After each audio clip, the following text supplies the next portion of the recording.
Good afternoon. It's very glad to have each one of you here for, if you can believe it, our first Connections reading of the spring semester. We have two more coming up. One April 13th with two poets, local poets, Michael Glazer and Kate Lassman. And then we also have a magazine reading, the first Friday in May. And those are going to be face-to-face. And so I hope, and if any of you write or take photography and want to be published, it's not too late for the spring magazine, so please consider that.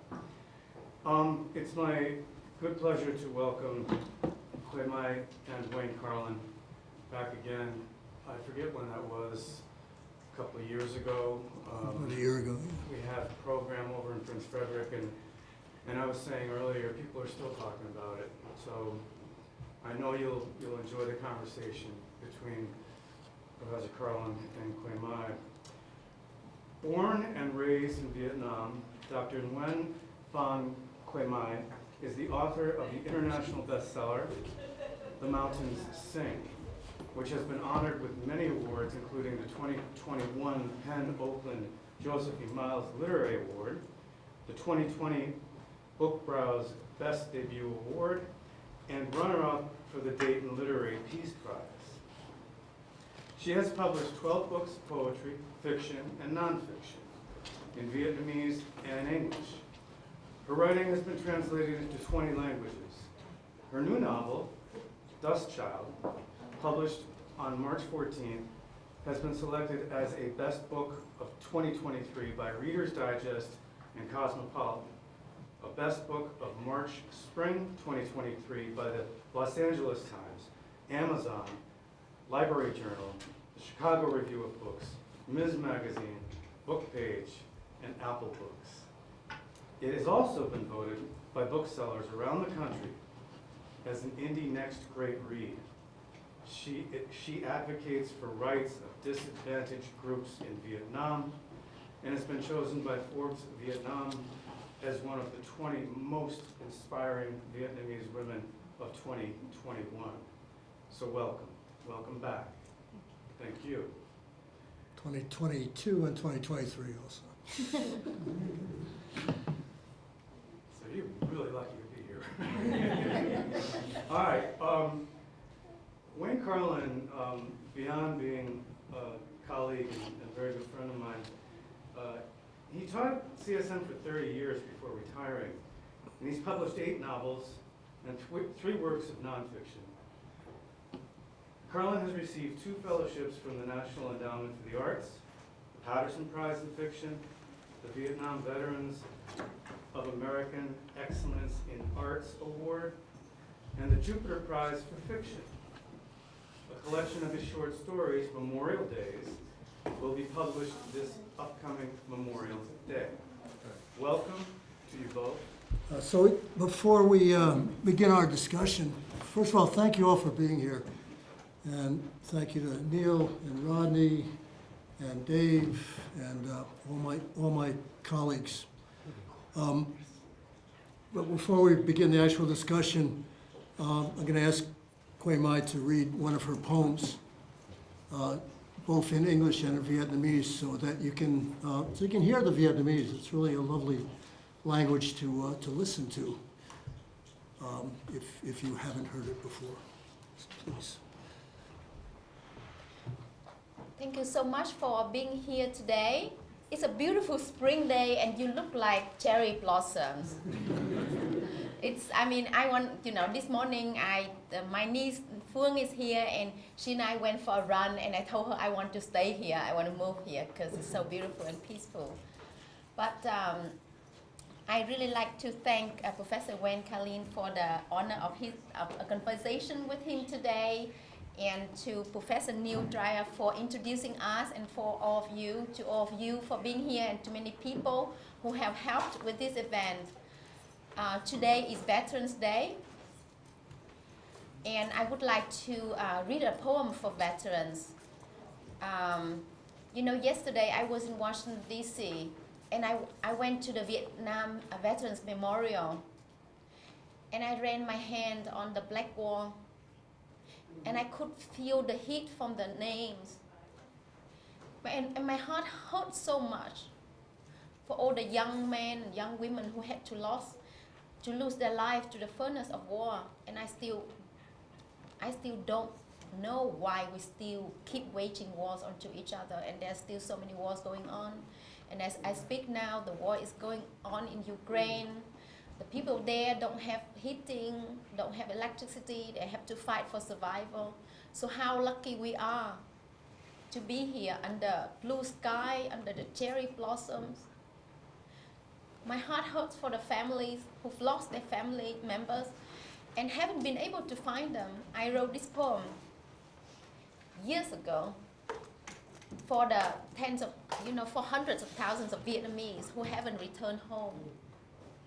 But yesterday, my heart went out to so many Americans who are still missing in action. Their names have the cross next to them on the black wall. And I thought about their family. So I'm going to read this poem first in English and in Vietnamese. So this is my poetry collection, The Secret of Hoa Sen. It was published like a miracle because the person who helped me translate the poems is a Vietnam War veteran, Bruce Weigel. He fought in Vietnam in 68, 69 in Quang Tri, one of the most bloody battlefields in Vietnam, and he lost his youth, but he said he found his voice after Vietnam because he wanted to write to protest against the war. So he helped me translate these poems, and I must say I would not be here without veterans like Bruce Weigel, without veterans like Wayne Carlin, Mark Gibson, who have done so much to help champion Vietnamese voices, and I sincerely thank you for your work over the years. Separated worlds.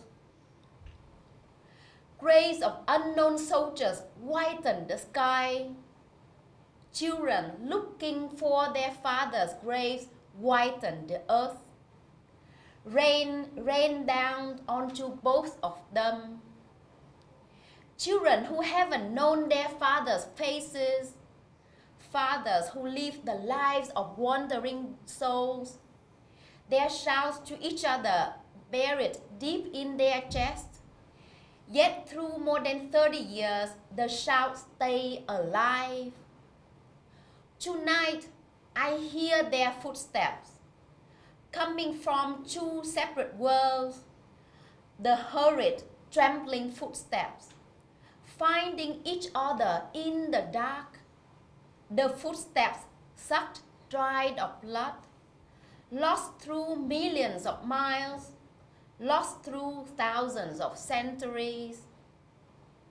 With each footstep I place onto my country, how many bodies of wandering souls will I step on? How many oceans of tears of those who haven't yet found the grace of their fathers? Hai nẻo trời và đất. Trắng trời những ngôi mộ vô danh, trắng đất những người con đi tìm mộ bố. Mưa tả tơi xuống họ. Những đứa con chưa biết mặt cha, những người cha không thể trở về nhà.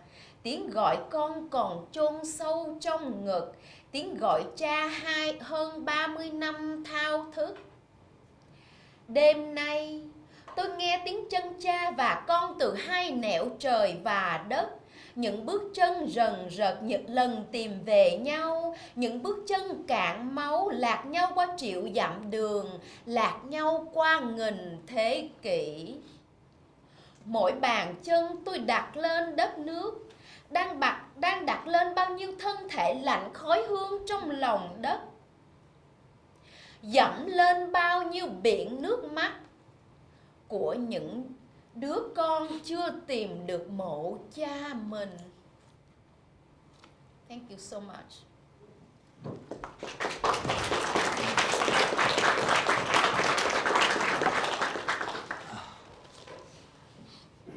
I always tell myself I'm not going to get emotional. It's always turns out to be a lie. It is National Vietnam War Veterans Day. It's a date that marks the last day that American troops left Vietnam. And the sociologist Cynthia Enro has a line which she says, wars have their endings in families. You know, meaning, of course, that when the last bullet's fired, when the last soldier leaves, wars don't end. They reverberate into the women, the children, the soldiers themselves, the veterans. They keep going.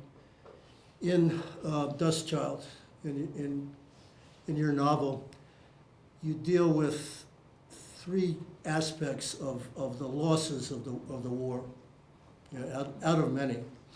One of those is the thousands of Amerasian children. These are children who were fathered by American soldiers and largely abandoned. And what they suffer is the fact of being abandoned, and they also suffer, as we see, as you show in the novel, they also suffer from the fact of being ostracized in Vietnamese society because they are the children of the enemy, and it's worse, as we also see in the novel, for those who had African American fathers, because racism is everywhere. The other group you represent in the novel are the women who mothered those children, the women who, so many of whom were forced to become prostitutes, sex workers, servicing the American troops. And finally, the veterans themselves, the American GIs themselves, who acted both as victims and as victimizers. And you go into all three of those voices, three of those areas. So what I'd like to do, I'm going to take three of your main characters, and we'll talk a little bit about each one, then I'll ask you to read a passage from the book that deals with that character. The first, Phong, P-H-O-N-G, without the diacritical marks, excuse me, is Amerasian. His father, who he never knew, was a black American soldier. His mother, who he never knew, was probably a sex worker. He was abandoned. He grows up, you know, in that way. He grows up suffering what folks like him suffer. So what I want to ask is, first of all, how much of his character and that whole situation is based on reality and your own experience? You center so much of the novel on that. The title of the novel, Dust Child, from Boy Doi, which means the children of dust, which is what these children were called in Vietnam. Thank you so much, Wayne. So you know, I grew up in Vietnam, and when I was young, I saw in my neighborhood, you know, several mixed race children who were bullied, and I had such empathy for them, but I didn't dare to speak up because I was bullied myself. My family had moved from northern Vietnam to southern Vietnam, and before that our country had been separated, so we were considered outsiders. So over the years I was wondering what happened to them. So in the year 1915, I read an article on the BBC about a Vietnam veteran who was coming back to Vietnam with an album of old photos looking for the woman who had abandoned during the war when she was pregnant. And he was walking the street of Saigon with these photos, asking the people, do you know this woman? I need to look for her now because I need to find my child. So that was in the year 2015, and I realized, you know, the need of aging veterans to find their kids was there. So I reached out to an organization that helped them find their kids, and I interviewed them with the hope that I would help them find their children or their loved ones. And I thought my chance of helping them was little because they had been featured on newspapers, they were on social media. So I asked one of them, why don't you write a letter to the woman you left and tell her why you are looking for her now, even though you had left her before? And he wrote a very moving letter, and I published it on a national newspaper of Vietnam, together with the photos they had sent me, and together with the letter that I had translated into Vietnamese. And it came out in the national, in the weekend newspaper, so many people read it, and so I received many emails because I included my email address in the article. So 3 weeks later, I got an email from a stranger with 2 phone numbers, and she said, Quế Mai, please call me. I might know someone who might know the veteran who wrote the letter in your article. So I was in Brussels at that time, and she didn't have, like WhatsApp or Facebook. She only had a fixed phone number, so I was praying, please be quick because it was expensive. And she talked to me for 15 minutes, and like, why do you ask me? I was thinking to myself, why do you ask me all types of questions about myself, my writing? And then after 15 minutes, she took a deep breath. She paused and she said, Quế Mai, I'm the one in your article.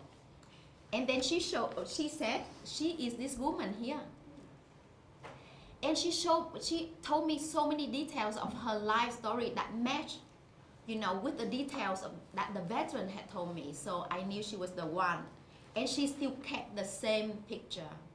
And what happened is that she worked in a bar during the war. And she had this passionate relationship, with this American veteran or the young soldier at that time. And when she was pregnant, he walked away from her. And her English wasn't good enough, so she thought he had left her for another woman, not knowing that he actually was going back to America after the duty tour. And so during the 46 years, she told me, she hadn't told a single soul about her relationship with the American soldier and the fact that she had given their child away to an orphanage and haven't been able to find the child. So I connected them. She wanted to see him, and he went back to Vietnam and united with her, and was really emotional. But they have both done DNA tests, but they haven't found their child yet. So as I speak now, tens of thousands of Amerasians are still out there trying to find their parents. But the reality is that many American veterans don't know that they have fathered children in Vietnam. So recently I helped the reunion of a veteran in Ohio, and he had no idea. I mean, he went to Vietnam as a young man, and he went back home trying to forget about the trauma and everything because he was in the battlefield. And then recently his niece, his nephew did a DNA test and identified a relative in Vietnam. And the nephew said, no, I mean, how come I have a relative in Vietnam? So his parents said, your uncle was in Vietnam. And of course this uncle said, no, I know it's not possible, because guess what, he was married. He was married when he went to Vietnam. So at first, he tried to deny it, but then his daughter, who's a very kind woman, I talked to her many times, and she went ahead and did the DNA test and found matching, for sibling relations. So the veteran did a DNA test. So he actually went back to Vietnam. He went back to Vietnam, and I translated for them throughout their trip. And even though I live far away, it was so emotional because this Amerasian woman is already 52 years old. And for all her life, she was told that her parents had given her away because she was ugly, because she's also African American. And she's illiterate. When I met her, I met her in Vietnam, and I had invited her for lunch. And I ordered before they arrived, and ordered so many dishes, and she came and she couldn't eat because she had lost all her teeth. Because she was abused as a child. She didn't have access to medical health. So Phong in my novel is illiterate, and I've worked with Amerasians over the years who've had no access to education, to medical care. It's really a sad situation. So, even though Das Child is fictional, it's based on many real life stories that I encounter in my years of helping people to unite. And I mean, in this book, even though Phong, my admiration character, his name Nguyễn Tấn Phong means strength from thousands gusts of wind. But people call him Bụi Đời, the dust of life. But he, Phong proves that he deserves love and respect. And he's a loving father, loving husband, a carpenter, a musician of traditional Vietnamese music. So I enjoyed writing in Phong's, even though it's painful, but some of his experiences, like being bullied or being discriminated against, I suffered that myself. So I have a piece of me in his character as well. I love one of the things you do with Phong is, as you say, you make him undefeated, in spite of everything else. He is all of those other things, and I think you do that with all the characters actually. Would you read us something about Phong in the book? Thank you.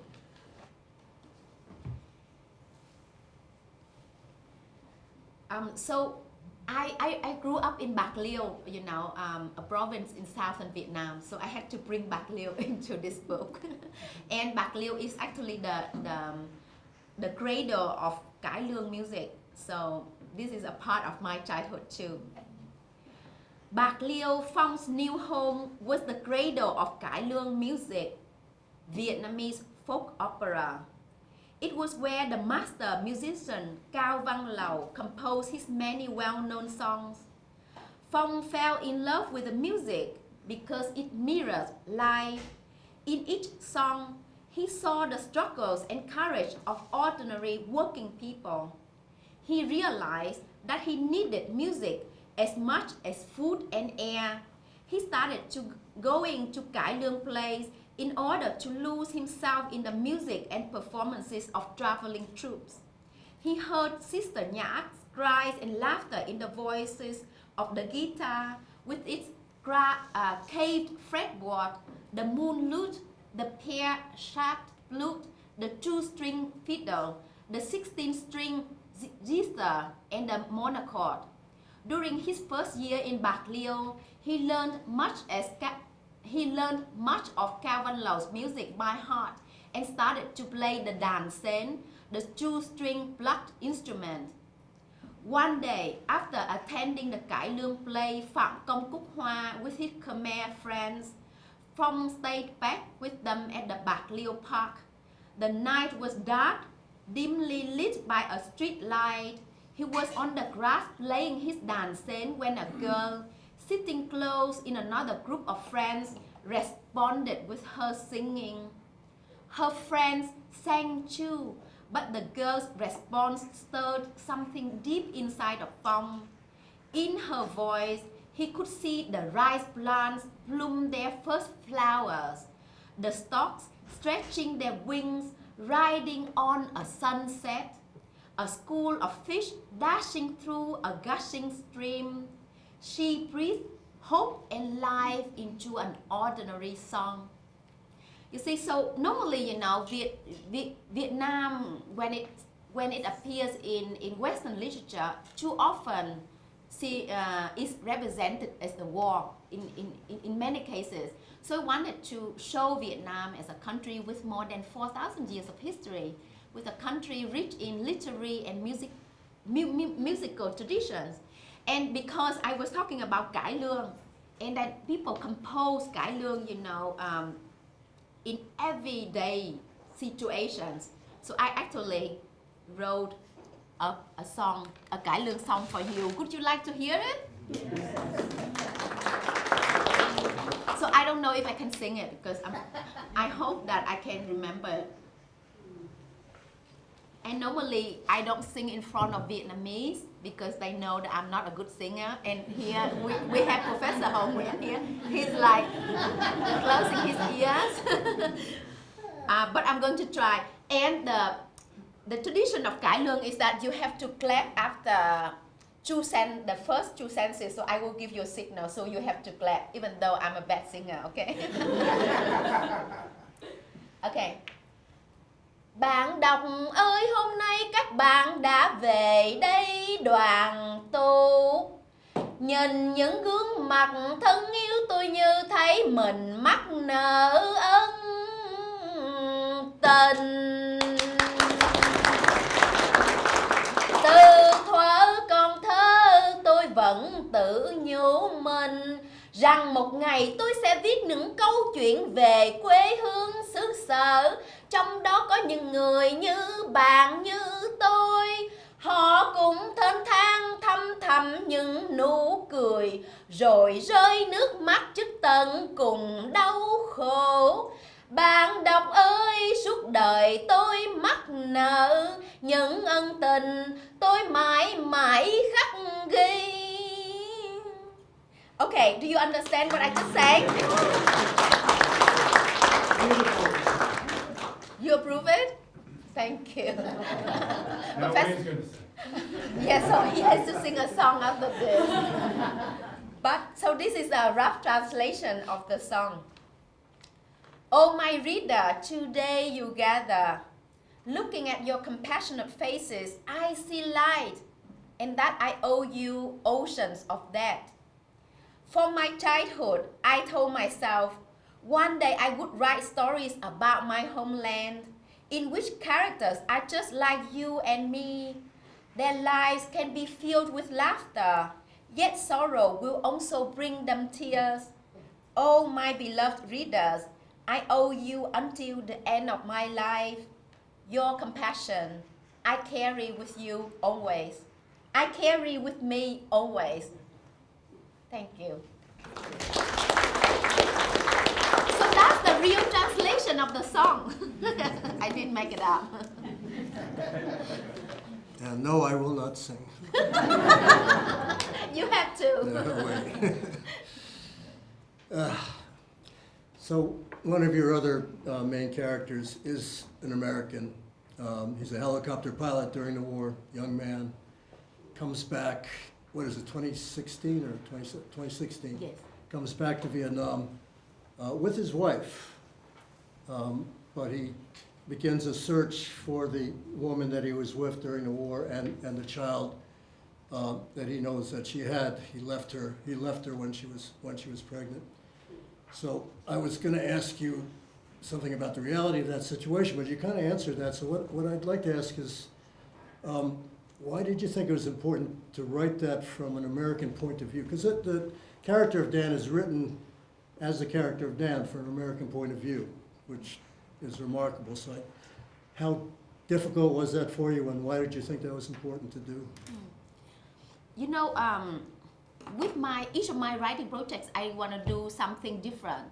So, you know, I published 8 books in Vietnamese, in prose poetry, and also children's stories. So for years, I worked as a translator, and I was translating Vietnamese poetry because I wanted the international reader to know about Vietnam as, you know, our literary traditions. And I was looking for a novel to translate until one day I told myself, why don't I write this novel myself to save myself years of translating somebody else's work, right? And that was such a lucky decision because I went on to write The Mountain Sing, you know, my first book, which took me 7 years, and I wrote with a Vietnamese English dictionary. It was very difficult, but I felt compelled to write it. And with the novel Dust Child, I wanted to write, you know, in the experiences of the people whose life experiences are different from mine, but I was compelled to write that novel because so far, you know, there has been no novel that documents comprehensively the experiences of Amerasians in Vietnam as well as the experiences of their parents. So I wanted to do that and add to something to the canon of literature. But the reason why I had to write in the voice of a white man is that a lot of white American writers have written in the voices of Vietnamese women, and one of them have even won the Pulitzer Prize for it. So I thought, why don't I do the same? Why don't I do that? You know, I write in the voice of an American man to see how difficult it is. Of course, it was very difficult because I only had the chance to learn English from my 8th grade, but I couldn't have written this without my years of translating, you know, literature written by American veterans who have come back to Vietnam. I've translated the work of Bruce Weigel, Larry Heinemann, and many other poets, including Wayne Collins recently in the anthology Waging Peace for Vietnam. And you know, I mean, and also I have volunteered throughout the years to translate for American veterans when they return to Vietnam, their visits to the battlefield or their meetings with former enemies. So you will see a lot of real life situations in this book. And I couldn't have written this book without Wayne's help. He kindly read, you know, the manuscript of Das Child when it was in a very early phase. And he gave me a lot of really generous suggestions. So I'm really thankful to Wayne. His name is in the acknowledgement of the book. But I'm here to say that, you know, as a writer, you can never achieve a writing project alone. You have the community of your, you know, of your readers, of your editor and publisher. So I've been really lucky to have the support and help of many people as well. Writing Dan was really difficult, and because he's not only, you know, a white man, but he's a traumatized helicopter pilot. So to do that, to be able to write in his voice, I had to study a lot about helicopters, read a lot of memoirs, you know, talked to people who had similar experiences. But I was very lucky that I wrote this book as part of my PhD research at Lancaster University, and the program taught me about the ethics of research. You know, when you research into the experiences of traumatized people, you need to know how to protect them, you know, because like in some situations I refer to secondary information instead of interviewing people, because I got to know a pilot whose helicopter was shot down during the war, which is like similar to the situation of Dan in my novel. But I decided not to interview him because I knew that he was deeply traumatized. So I relied on secondary research. So I'm very thankful for my, you know, PhD studies, which gave me a lot of guidance in terms of you know, researching with ethics. Because, you know, I mean, I have a Vietnamese friend who told me, don't you ever forget writers have blood on your pen. And it's so true because, for example, he told me that during the Vietnam War, so many Vietnamese writers glorify the war, especially, you know, from the North. We glorify and we turn soldiers into heroes all the time. And so, and his father volunteered to go to war and he went missing. So he has spent all years of his adulthood trying to find the grave of his father. And he said, you know, you writers have blood on your pen. And I always think about that when I write. And I mean, the purpose of my book, even though I write about wars, but I call for peace. I really think that we desperately need peace in our world.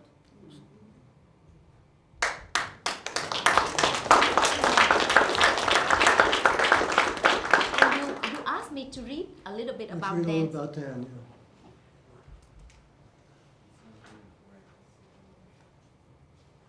So my character Dan is returning to Vietnam, and this is what happens on. This is his thinking when he's on the plane about to land in Saigon. As much as he loved his wife, Dan wondered if it was a mistake to take this trip with her. The year before, Bill and Doug had asked him to join them when they went back. He just couldn't do it. Now he realized it might have been better to return with his veteran friends. They could understand his emotions, his fears. Now that he was about to arrive, he was sure he wasn't prepared enough for the trip. He had visited the Seattle Public Library and his local bookstore and brought home piles of books written by Vietnamese writers. Over the years, he had read books by American veterans to try to understand his experiences, to know he wasn't alone. Still, Vietnamese literature opened his eyes. The book that had affected him the most was The Sorrow of War by Bao Ninh, his former enemy. Reading it was like looking into a distorted mirror. He could easily have been Kien, the Northern Vietnamese veteran in the novel. The title said it all. When he told his veteran friends, they were surprised he chose books written by people who had once tried to kill them, whom he had once tried to kill. But he needed to understand the people he had dehumanized during the war. In searching for their humanity, he was trying to regain his own.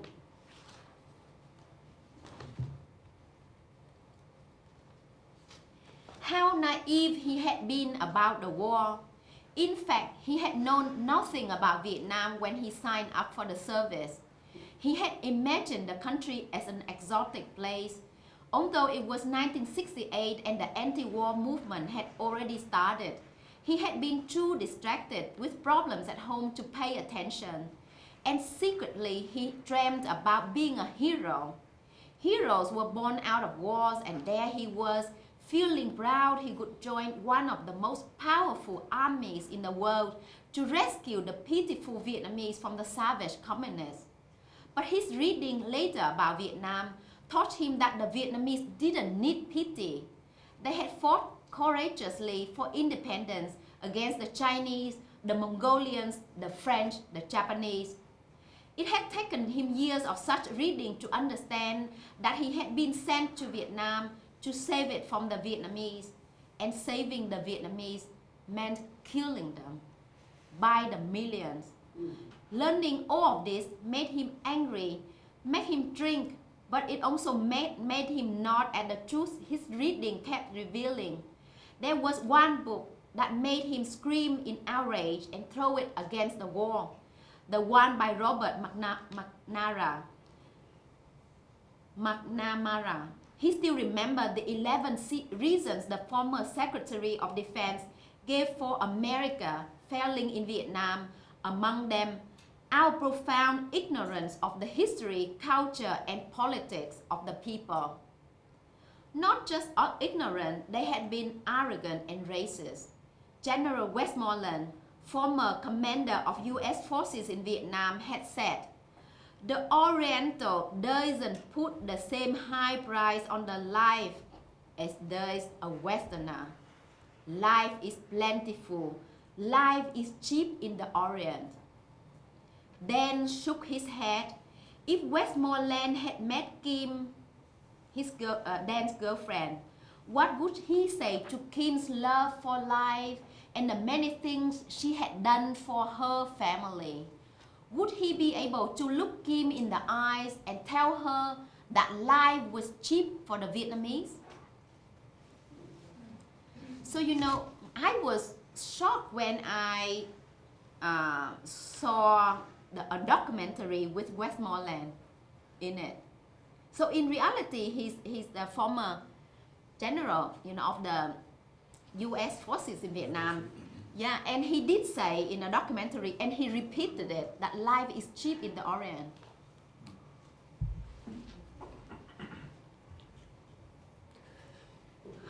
Sorry, tough topics. That's fine. So speaking of Kim, whose real name is Trang, which is something that her American lover never knows, because he meets her in a bar. She's another bar girl. But Trang is somebody who comes from the countryside. She's a farm girl. Her family is desperate. She goes to Saigon, and falls into being a bar girl and basically a prostitute at the time that she meets Dan. I know there were, one of the statistics out of the war from Marilyn Young was that there were 300,000 Vietnamese women who became that, because of the war, and during the war. Well, I have two parts to this question before I ask you to read something. One is the same thing you've been telling us about your interviews with veterans and with Amerasians. Did you meet and interview any of the women who had been in that situation? I know some of the mothers, but any of that. And okay, the second part of this is, on one hand, Trang falls into there's a a famous epic Vietnamese poem called The Tale of Kieu. And in that poem, Kieu, she sells herself into prostitution in order to save her family. And she's considered virtuous in the poem because of her sacrifice. So on one hand, the novel falls in that tradition. There's also a kind of insidious tradition of stereotype, cliche of Asian women in that kind of situation who are compassionate, who are helpful, as in some ways she is with Dan. But it's the kind of cliche you see from Madame Butterfly to Fong in Quiet American to Miss Saigon. It's a sort of passive Asian woman without any agency. So, second part of the question is, how did you work against that in the novel? Because the novel does, it works against that stereotype. But how did you do that with that character and that relationship that she and Dan has? Yeah, thank you for your important question. So, I did talk to quite a few women who had to, serve soldiers during the war, and they all told me that they had to bury their trauma without the ability to discuss it with people openly because they had to hide that fact. And I fictionalized their stories into this book because there are so many secrets that these people, that these women have to keep, and the lies they have to tell to protect their family, and it's so painful for them. And as a woman, I could feel them and the decisions that they had to abandon their kids. The thing that when I researched into the representation of Vietnamese women who had become, bad girls or sex workers or those who had Amerasian children, it was very common for me to see in literature that, that they gave their kids away with so easily, And as a mother, I know that it's not the case. So in this case, I wanted to write about the struggles of these mothers when they had to give away their kids. And also, because when I talked with these women, I saw their courage, their agency, and the many things that they have done to protect their families. So, the answer to all of these Hollywood movies and Madame Butterfly is at the ending of the novel. When I write both of my novels, I don't normally know how they end. And both of the endings of the novel really shocked me because, I had no idea that it could happen like that. But sometimes the characters speak to me and they led me to where they wanted to go. Like you talked about Chang, having to sacrifice her life for her family. But, she's a poet, even though, she's a sex worker, but she's a poet. She remembers the tale of Kieu by heart. And she tries to save her American boyfriend instead of waiting for him to save her. So not just in the voice of Chang, but I also write. I also have a character, Mr. Thien, in the novel. He's he fought for the Southern Vietnamese army alongside with Americans, and he's the one he decolonizes a lot. He says this in the novel. When France invaded Vietnam, we took the bread and made it better. For those of you who have eaten bánh mì, the Vietnamese sandwich, I hope you agree with me, because the Vietnamese sandwich is clearly better than French sandwich. Absolutely. Yeah, so I read a little passage from Chang's voice. How she finds strength in literature. Each evening after coming home from work, Chang would scrub herself with a scented soap bar to remove all the filth. Then she would curl up on the floor next to her sister Quỳnh with a book. She reread the ones she had brought from home and devoured new titles that she had purchased. The stories transported her into another world, purified her. As she traveled into woman's tales, from ancient times until now, into the lives of the Trưng warrior sisters, the Empress Nam Phương and the poet Hồ Xuân Hương, she absorbed their strength. And she learned from Quỳnh, who considered their time at the bar a pretense, a performance, and snored like a farmer after a day of hard labor as soon as her head hit the pillow. You know, so Quỳnh is, I have, you know, sometimes when you don't have something in real life, you make it up in fiction.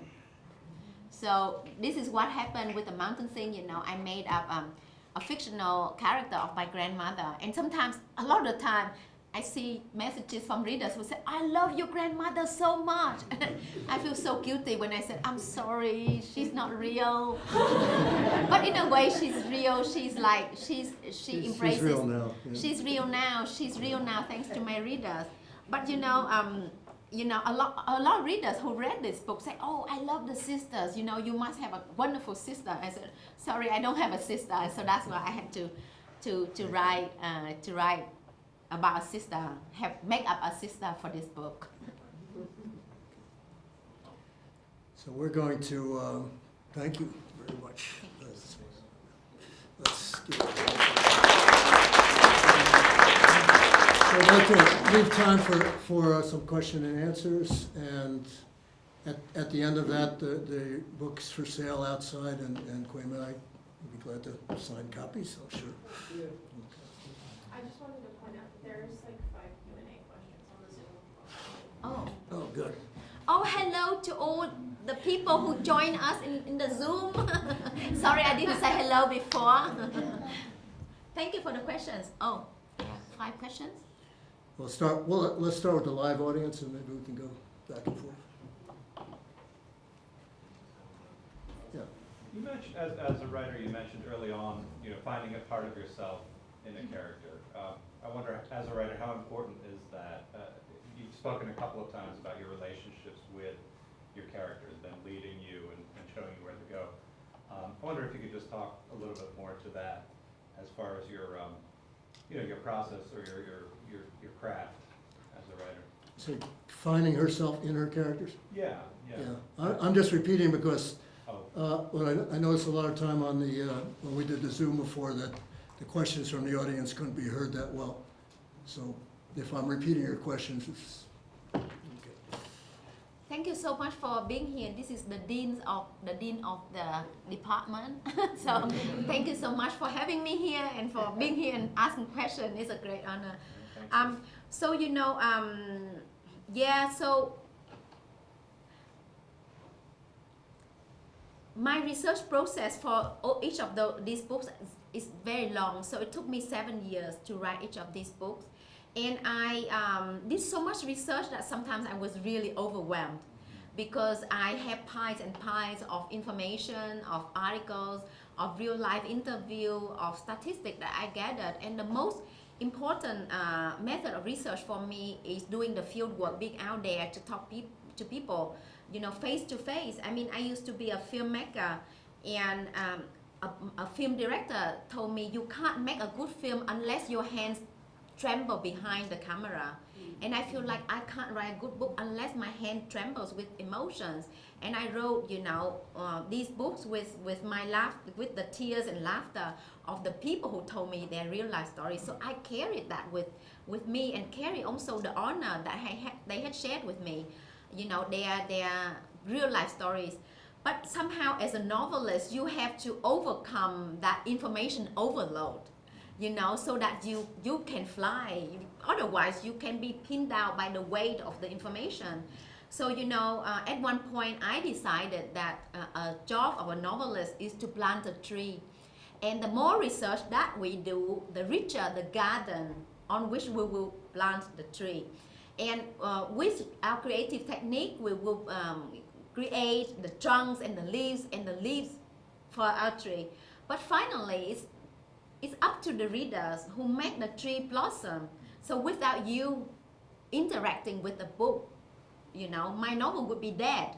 And it's alive thanks to all of you. So by reading the book, your interaction, you know, you will have your own experiences. You will perceive my book differently. So you will make it into your own version and makes it alive. So that's why I feel that I challenge the readers quite a lot in my work, because you know, I think the readers want to be challenged. They want to be challenged for their privileges, you know. They want to learn new things. So, you know, when I published The Mountain Sing, I had a very difficult decision whether to abbreviate my name, make it short and easy to remember by removing the diacritics. But then I thought, no, because Vietnam has been colonized for so many decades. And, you know, because of colonization, I believe that whenever the Vietnamese language is published as part of the English text, we are expected to remove the diacritics to make it easy for the Western readers. So I told my publisher I would rather sell less books but show respect to the Vietnamese language. So I decided to put my name, you know, very difficult to remember, you know, for American readers. But I'm so thankful that you have embraced the book. And, you know, like in the novel, I have a family tree. I have, you know, like more than 20 characters. You know, the names are in full diacritics, so difficult to remember.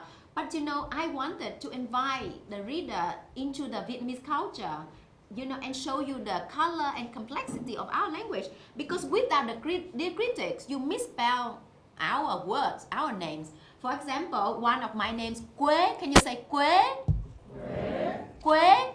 Quế. Amazing, you say them like Vietnamese. Quế. So one of my names means cinnamon. So my parents gave my two brothers and I ingredients of the Vietnamese traditional medicine so that we would always stay healthy. So so that's why, you know, I have Quế in my name. And if you remove the diacritics, my name becomes Que. Can you say Que? Que. Que. Que means a stick.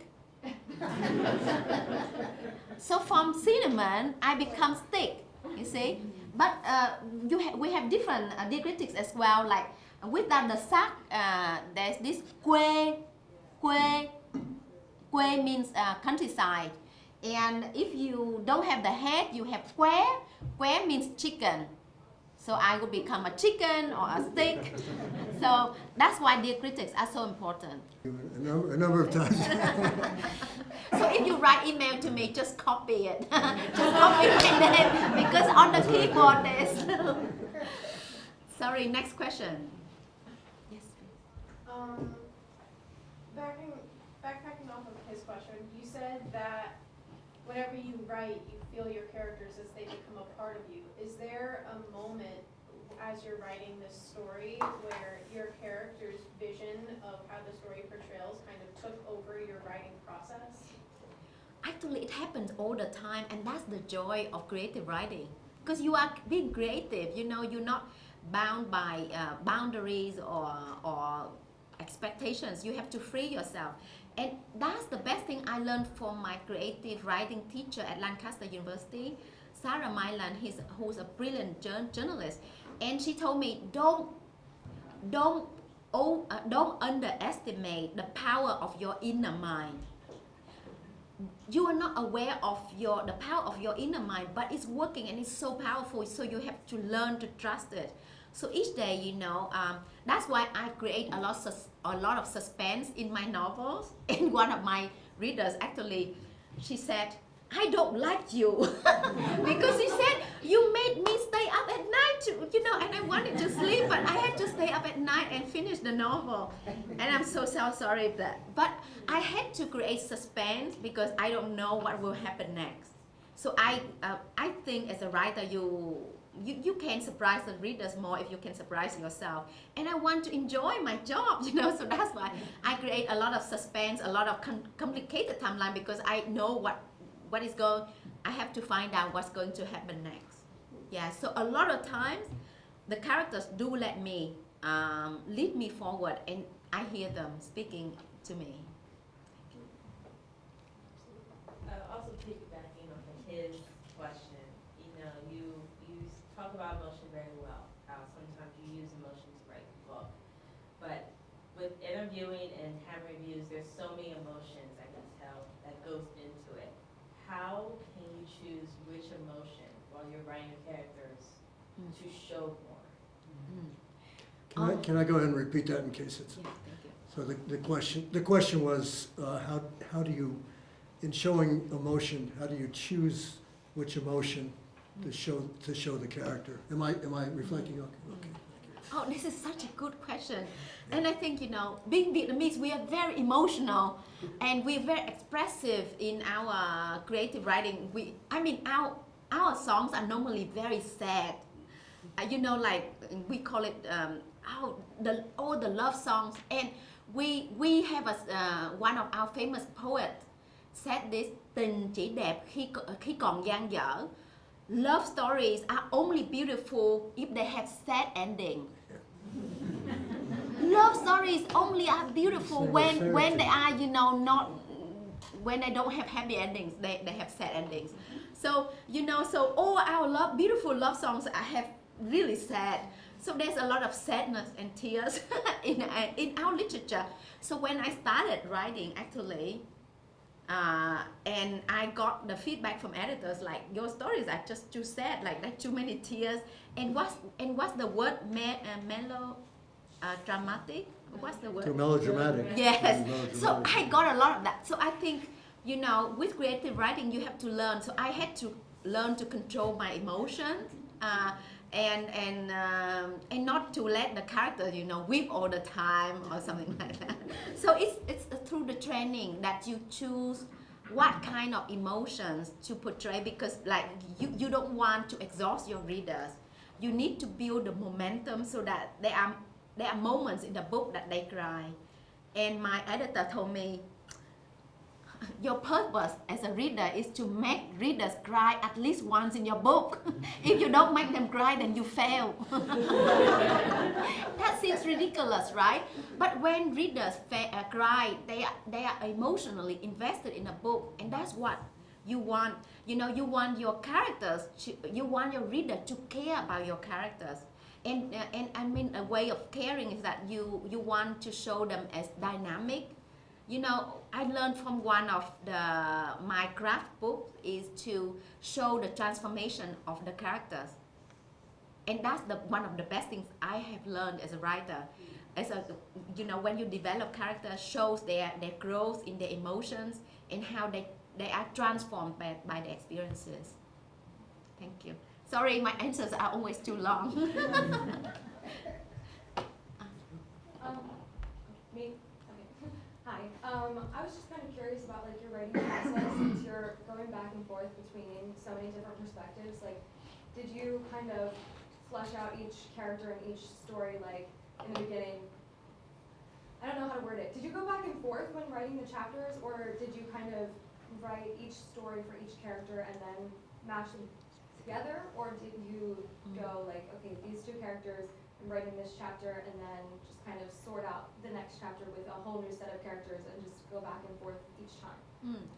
So I do both. In the beginning, I envision how many characters are there in my book, and then I write them parallel because I want their stories to meet somehow in the middle or towards the end of the book. But sometimes, if I want to have a long time with them, I can write 2 or 3 chapters in their voice and later combine them together. Because I'm not so I learned creative writing very late in life. So the first I started to learn creative writing really in 2012 when I did my master's in creative writing. And before that, I just learned to write a novel by doing it and by failing. Because all writers do that. So my first novel that I ever, it's still in my computer because I don't want to publish it, because it's very simple. It has one character and it's from A to Z. It doesn't have complicated timeline. So it doesn't have much plot and suspense. So with different characters, you can build the suspense and the plot. And I try to develop them in parallel because I want to see the transformation in the characters. Thank you. Thank you so much. And your Oh, thank yes. you. How you doing? My name is Philip. I'm a vet myself. I have a question to ask you. You mentioned earlier that you spoke to a helicopter who was a vet and he was traumatized. You wasn't able to connect with him by him sharing his experience about what happened to him. I know it's not easy because I'm a vet myself, and I just want to say it seems like vets can be connected to vets and express themselves about their experience. It's not easy. We seem to have that connection along here. I've been in the wars myself. I'm from the 70s, so I just want to share that with you. And I haven't gotten into your book yet, but I read your book, so I'll get into it later on. And another thing too, you brought up our authors. You're right. Most individuals out there, they come and talk to us. I've been approached 3 or 4 times by writing a book. They want to find out what we had going on. Because I've been in 3 different wars. I'm from the 70s. I went to Gulf War, Iraq War. So it's just like they trying to make it all for us to make money. But I'm still traumatized, but I have to talk about it sometime. I just want to share that. I appreciate what you're doing there. Thank you. Thank you so much. Thank you so much, sir, for being here and for sharing my thoughts. I don't know, but you know, I feel a special connection with veterans somehow, because my family had people who had to fight opposite each other during the Vietnam War. And when I see a veteran, I feel like, you know, we are a part of this family, of this huge family that we have suffered so much. And I think by being here, I know that you are a peace advocate, and I treasure you for that. Thank you so much.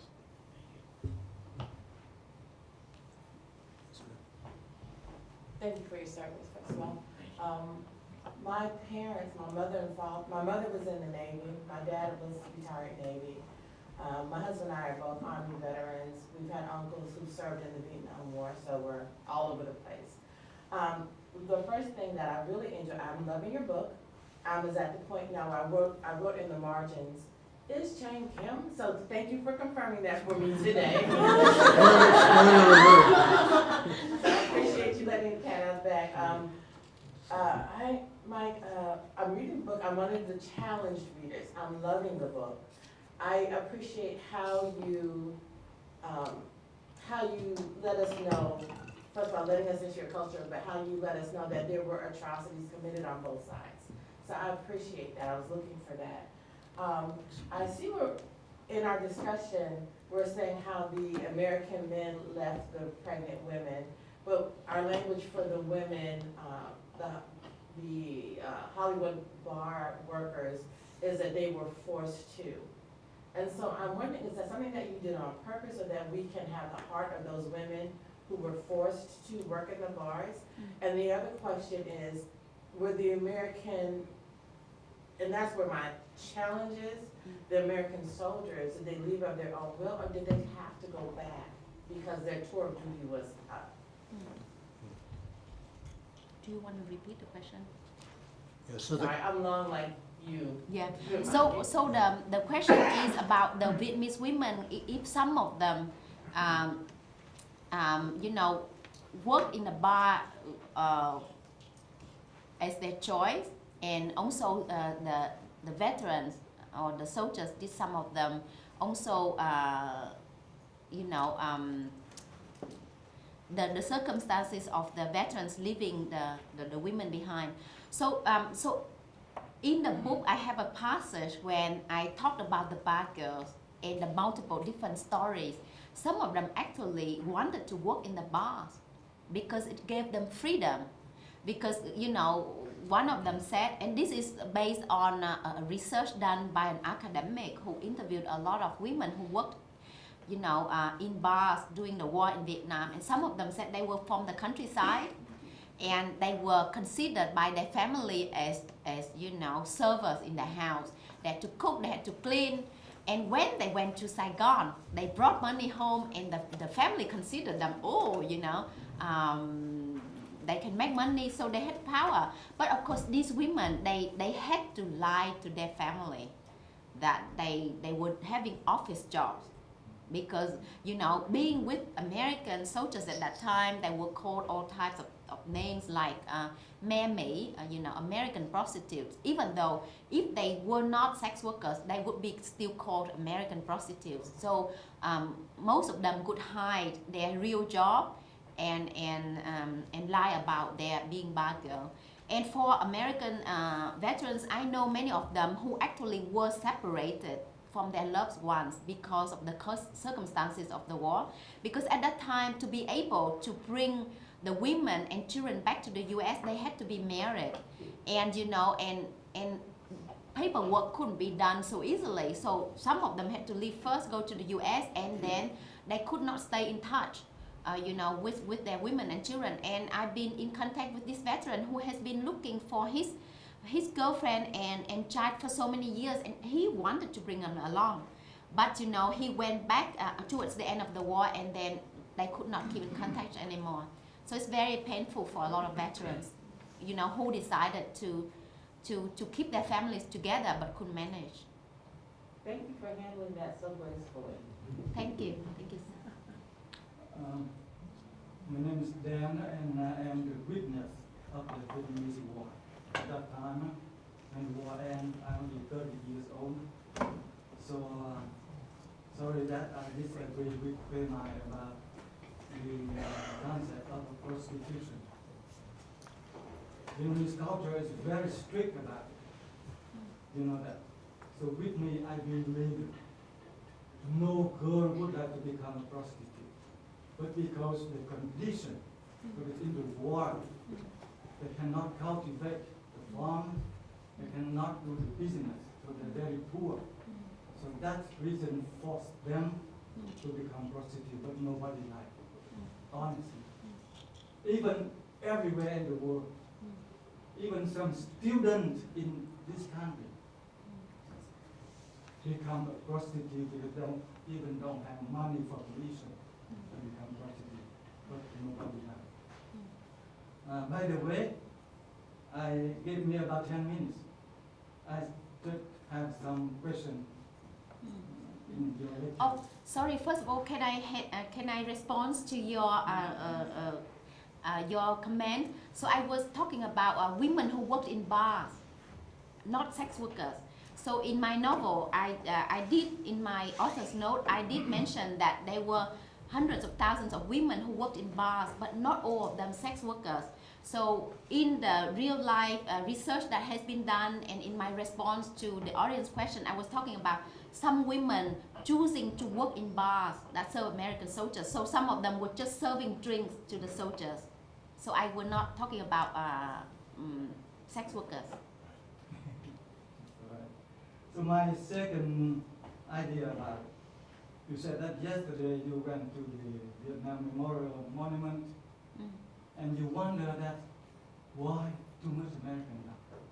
58,000 people died. Until now, to the 21st century, you got to know that. You research about history, you got to know the reason why. If Ho Chi Minh didn't bring the Marxist-Leninism to our country, America never jumped in to interfere to the war.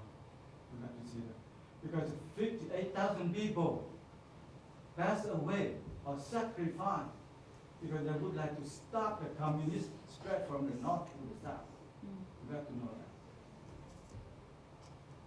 that. The second thing about when already talk about 300,000 women to become a bad girl and prostitute.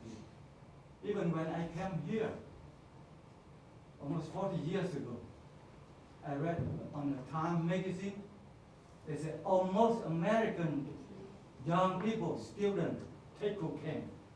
I against that. In fact, you said 300,000, but with me it's not over 30,000. Not that. Thank you for your opinion on all of those matters. Because Appreciate it. our culture is very strict about morality, about the conduct. Family principle is very tight. Some bad people, very minor. But we don't wait for the police come to eliminate them out of the society. Our village, our relatives, our people goes by, try to stop them break it. And what else I asked you about? Oh, you said Dr. General Westmoreland wonder why the life of the Vietnam or even Orient people is so cheap. You know why? When we don't have a life, we don't have a live anymore. That's in my case why I have to escape by a small boat to come here. Even I didn't have any percent for survival, but I still go. And my wife and I already prepared cyanide. If the communists caught us, we will suicide. Because we didn't have life anymore. That's the reason why. Came to this country because they have a life. So life is precious. That's the reason why. And the time I still in Vietnam, I have a talk with some communist soldiers. I asked them, why you really courage? Because they said, I didn't have life, so I would have to get into the fund in order to get it. In order I would have to die. So that's the reason why. So that's it. So if there are any questions. Well, thank you for sharing your opinion. I mean, one thing that the rest of you can see about this, in a lot of ways, the Vietnam War doesn't end. That the opinions that are expressed, we could go back and forth now. But the purpose of something like this, a gathering like this, is for reconciliation and it's for literature. And I respect, there's a lot of pain on all sides of that war. And I respect that, and I respect where your opinions are coming, even though I might not agree with them. I respect where your opinions are coming from, and thank you for contributing. I would like to do a little bit more. I have another, if your compatriots would like to speak. Quay Mai, I truly appreciate you as a writer. And I admire your command of the English language. I can't imagine any non-native English speaker writing her first novel in English, let alone her second novel. It was amazing. And I have to tell you, you made me cry. I cried in the first chapter of your Mountain Sing. I cried towards the end of The Dust Child, which I finished early last night. I had to, because towards the end I couldn't put it down. I didn't know how it ended. Now, I appreciate you as a writer as well, and whoever the Vietnamese writer who told you, remember, writers have blood on their pen is dead wrong when it comes to you. I can read your compassion. I can read your passion. I can read that your empathy for the voiceless, for the marginalized, for people who cannot speak up for themselves, like the characters in your book. They are made up, but I know they are real. Found a black Amerasian, despised by his own people, abandoned by his own mother and father, had a voice in your book. Dan, a Vietnam vet, a helicopter pilot. I don't know how you did it, but you went through and you entered his mind and spoke for him. In fact, I believe in the second chapter, it was better than a movie because I could sense the bullet flying, the guns, and him taking off and landing, and his buddy, his crew. You knew more about a helicopter crew than I ever knew. And it was better than seeing a Hollywood-made movie. So you really made me a committed, I was, but now I'm even more committed, pacifist. And I thank you for writing and giving voice to people who are marginalized.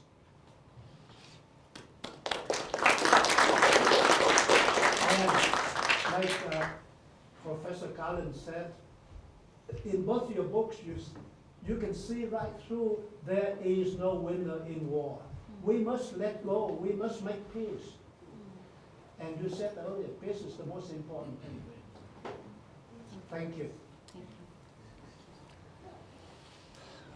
we'll take two more questions, okay? and then- I first want to say that, piggyback off of him, when he said you can tell him the writing was that, not only can you tell him the writing, you can tell by just reading him.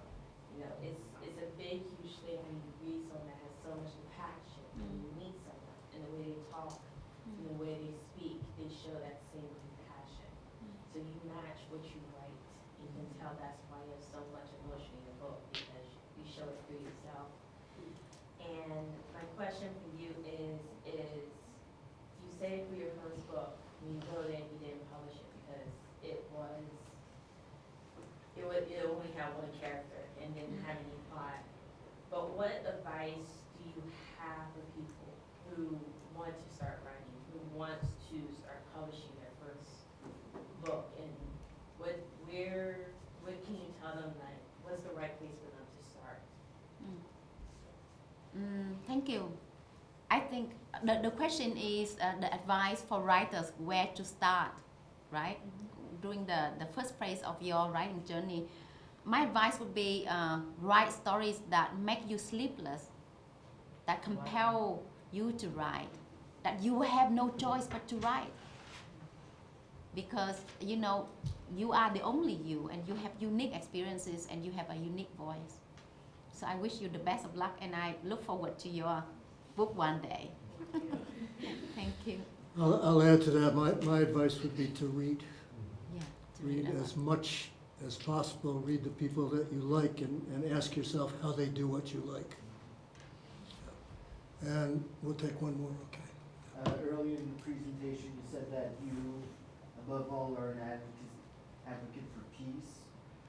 Would you say that that is absolute no matter who proposes peace or who objects to war? Very, very simple question, but and that's the whole thing, not meant to be like a gotcha, you can just get a question. The question is, For the audience. yeah, for the audience, and again, correct me if I'm getting this wrong, that Kwe Mai said she's an advocate for peace. Do you mean peace in every circumstance? Yes, peace in every circumstance, regardless of who proposes peace or who objects peace. Regardless of who proposes it or who objects to it. Exactly. So, you know, let me start with this real life experience. When I was 6 years old, I was standing on my village road. As a young girl, I was 6 years old, and I was looking at the bomb craters around me, at the people who had lost their arms and legs. And I told myself, the human race could not be so stupid as to wage another war. As a child, I told that to myself. And I think only a child would think like that, because I know now as an adult that it's complicated. People always find reasons to start war. There is so much money and power behind each war. I don't know, but I just feel as a human being that we human beings are all children of Mother Earth. And then we should love each other more. We should find ways of talking with each other. I mean, Mr. Dan had this comment before. I was wondering why there had to be a war. I was wishing that we could, you know, go back in time for people really sit down and find a resolution that we would stop the Vietnam War from happening.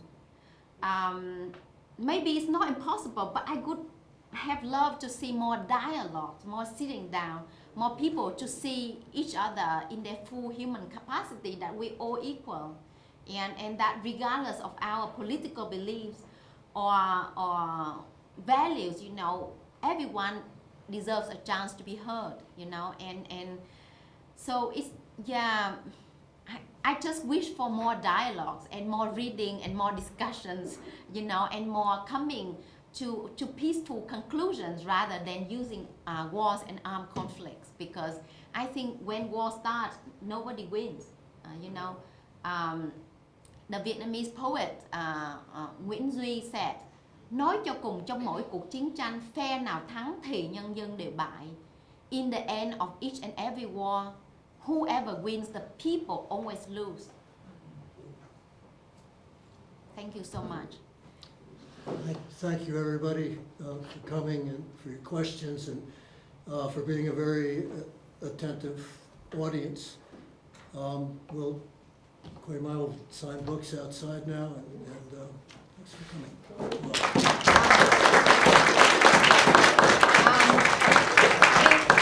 Before I end the session, I'd like to thank the College of Southern Maryland, Professor Gwen Carlin, Professor Neil Dyer, Professor Hong Nguyen, the bookseller at the campus bookstore, Mr. Rodney for all his technical help, my friend Mark Lipson for being here. I want to thank Mr. Dan and his wife for being here, and I'm so sorry that for your loss, that you had to leave, you know, your beloved homeland, everything behind, and escape in that terrible circumstance. I grew up in South Vietnam, in Bạc Liêu, and I saw my friends disappearing from my class, and many of them haven't come back. So I thank you for being here, for sharing your point of view, which is important to me because I want to listen to everyone's story. Thank you to all of you for being here, for listening to my story, and for sharing your compassion with me today. It means the world to me. It makes my spring. Thank you so much.